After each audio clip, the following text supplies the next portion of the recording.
Hi, my name is Tiana, and today I'm going to teach you how to make a stewed chicken or pollo guisado, Dominican style.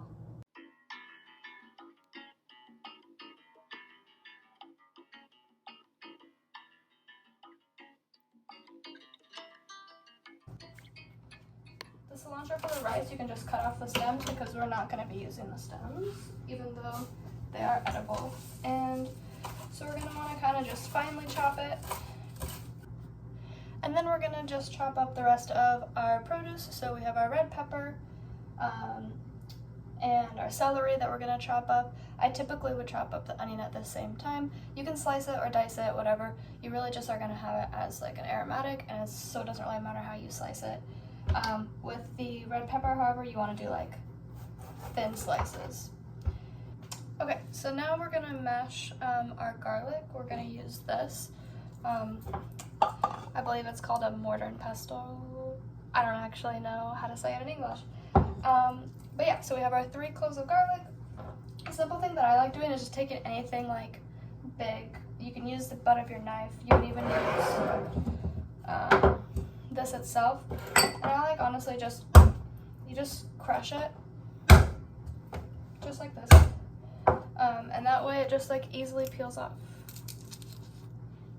So we have our 3 garlic cloves in there, just like that. We're gonna take some salt and we're just gonna pour a little bit more than you think you need. There we go. You can kind of see like how much salt I have in there. And honestly, we're just gonna mash this.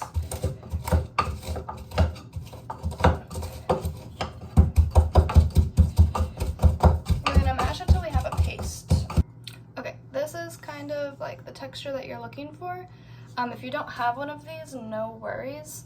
Something that I use sometimes is just throwing cloves of garlic into a Ziploc bag and then just like smashing it with like a hard object. Now we're gonna move on to the chicken.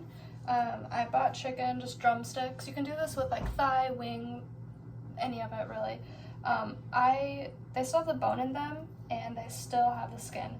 I don't really like the skin on it, so I'm just gonna rip the skin off of these. Now we have our chicken ready to go, de-skinned, and really this is the simple part. All you're gonna do is just add all the ingredients into one bowl, into the chicken, and we're just gonna start up.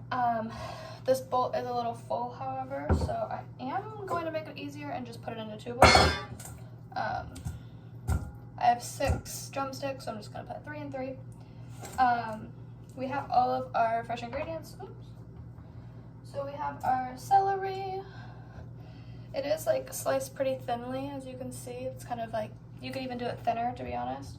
And I know, obviously, just throwing in raw celery like that doesn't look like it's going to, and peppers doesn't look like it's going to really affect the flavor much, but the point is that we're going to let it marinate, and then when we actually go to cook the chicken, then we're going to kind of boil it and stew it into the chicken. So then we'll get all the flavors out that way. This is just kind of like, think about it as like the pre flavor, because flavor can't hurt. And then we have our onions. So far we've added our red bell pepper. I did about 3/4 of a red bell pepper, half an onion, no, 1/4 of an onion, diced. We have our garlic paste, but I don't really want to use my hands for that because garlic sticks. Throw in half the garlic paste there. And half the garlic paste there. And then we have our limes. I would say 1 lime in each. Now we're gonna add our sauces. So like I said, I have this chipotle sauce.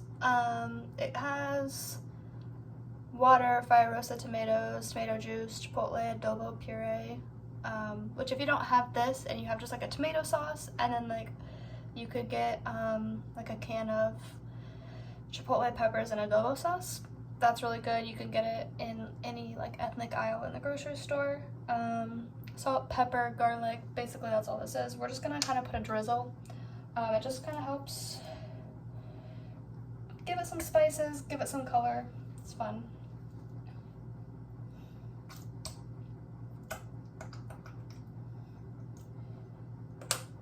It is quite spicy, so don't need to add too much. Next we're gonna do our teriyaki sauce. I have found doing it with soy sauce is literally the exact same thing. I just got teriyaki sauce today and was like, ooh, I want to use it. Teriyaki has a little different flavor than soy sauce, but if you have soy sauce and not teriyaki sauce, that will suffice. I kind of just wing things. I don't really measure, so I would guess that this is probably about 2 tablespoons of each of the sauces, if you're the type of person.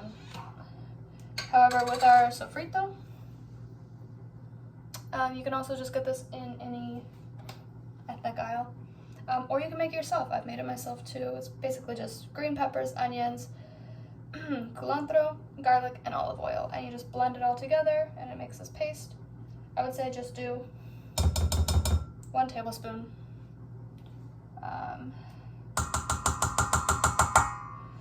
Obviously 2 tablespoons because I did it in each, but I'm making 2 portions, so 1 tablespoon per portion.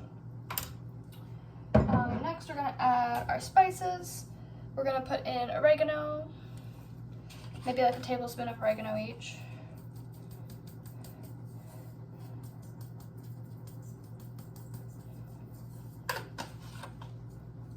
And then salt and pepper. I would say like half a teaspoon of salt. And about the same amount of pepper. Some people do a little more, do a little less. But that's about it. And then all you're gonna do is you're just gonna combine it all. Just gonna kind of mash it all together. Oops, spilled some on the ground. And it should be pretty juicy. You want it to be juicy because you want there to be like a marinade. You want it to be soaking in the juices.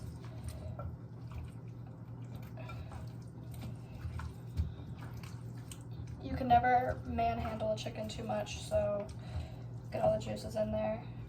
And then we're gonna saran wrap these and we're gonna chill them. Just keep them in the fridge for like a couple hours. You don't need to if you don't care. It just makes it better, in my opinion, to just have it chilling, marinating. You can do it overnight. You can do it for 24 hours. You can do it for 1 hour. You can do it for half an hour. You can do it not at all. Alright, so the next thing that we want to do to start our chicken is to put some oil in the bottom of a pan along with some sugar. And you want to wait until the sugar starts to burn a little bit. You can see right now that it is burning and it is getting kind of brown, so that's kind of what you're looking for. Yeah, you can see you want the pan to be pretty hot. You want to wait until it is pretty burnt. This is what's going to give color to our chicken. And then once that is all set, what we're going to do is we're actually just going to put our chicken on. The sear on the chicken is really important because that's what's going to hold all your juices in. So when you want a chicken that's going to fall off the bone, you want to make sure that you get the sear right. So we're going to just check it to see. Yeah, that's looking good. We'll flip it over. That one looks good. And that one's looking good too. Alright, so now what we're going to do is we're actually going to add in all of this now that we've seared it great on both sides. And we're going to turn it down.